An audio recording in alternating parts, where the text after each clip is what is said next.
Biden administration is doing a victory dance because, according to the Labor Department, inflation has increased by less than expected. Man, talk about a low bar. The Fed say inflation has dropped to 7.1%. That's still 7.1%. The White House claims its sign prices could be on their way down. Families, they are not feeling it, especially right before the holidays. A new survey shows 60% of Americans plan to buy fewer gifts for friends and family this year. So how do you shop for the holidays when you can't afford to eat? Jason?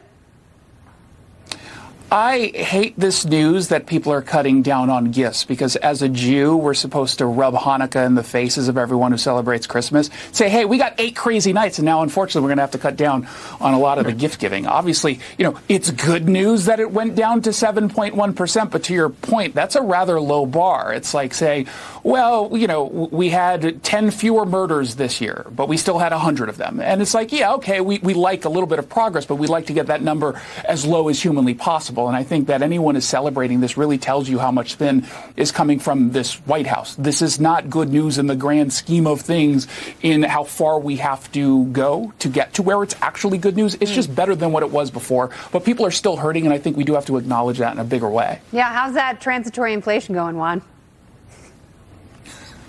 Well, I just disagree. I mean, look, the stock market is not partisan, and the stock market had a really good day today. It was way up and it came down a little bit, but basically they reacted to this as good news.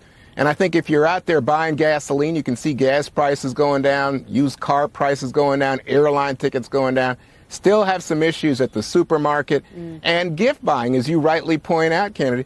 But, it seems to me we went through coronavirus. We know what happened to our economy. And I think you have to pull together and say, hey, wait, the Fed tomorrow is likely to raise interest rates again. So it looks to me like people are engaged on this issue, and Wall Street thinks we're making progress.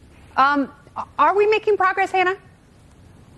I don't think so. And I've seen a lot of predictions that in order for the Fed to actually get inflation under control, and in order to cut GDP to do that to where they need to, they're going to have to push about 3 to 5 million people out of work ultimately. I still think that there are a lot of bad signs out there for a very serious recession that we're going to be having the next year. I think consumers also feel that way, and that's why they're cutting back on buying things. And I think as a whole, the conversation is still not really focusing on the root causes of why we're dealing with this, and that comes down to government spending and the Fed continuing to print more dollars. I have heard some interesting things from the left in talking about this, though, where they keep talking about, they say the reason that inflation is so high is that companies are having to pay a lot more to get workers right now because there's such an employee shortage, there's so many jobs, and so they then pass those costs on to people via raising prices. And I think that's really funny because that tends to be what we say what would happen if they had these mandatory minimum wages and they keep raising it to $15, $20 an hour you have to pay people. And they always push back on us when we argue that, and yet right now that's their talking point. Yeah, so I find that interesting. That's really interesting because your co-founder of Base Politics, Brad Palumbo, he goes back and forth with Nina Turner, who says, $25 minimum wage does not make your Big Mac more expensive. Well, yes, it does. And, when they're honest about it, that's exactly what happens. Because if you are paying people more money, you have to absorb that expenditure somewhere. And guess where it gets absorbed? In higher prices for consumers. So, it is a spiral that continues to propel itself, Jason.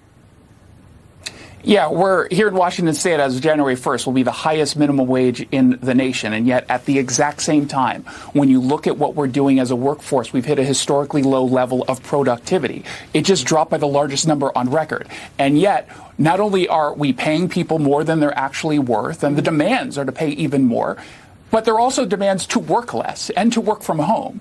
We are fundamentally changing this economy and the labor market. And in large part, certainly COVID played a role, there's no doubt. But we are engaging in some really deep self-inflicted wounds. And no one seems to really want to have that conversation. No, they don't even have a first aid kit. All right, Jason, Juan, Hannah, great to see you all. I hope I see all of you again very soon. I'll be back. I hope so. I don't know what that tweet was, but I hope it was. It was about my new white dog getting on my black clothes. I'm not going to wear black anymore on the show. I'll be back on the show. Oh, we were like, oh no, she got a job. She got a job, everybody. She got a dog. Never. Okay, very good. Got a dog. Thank you guys.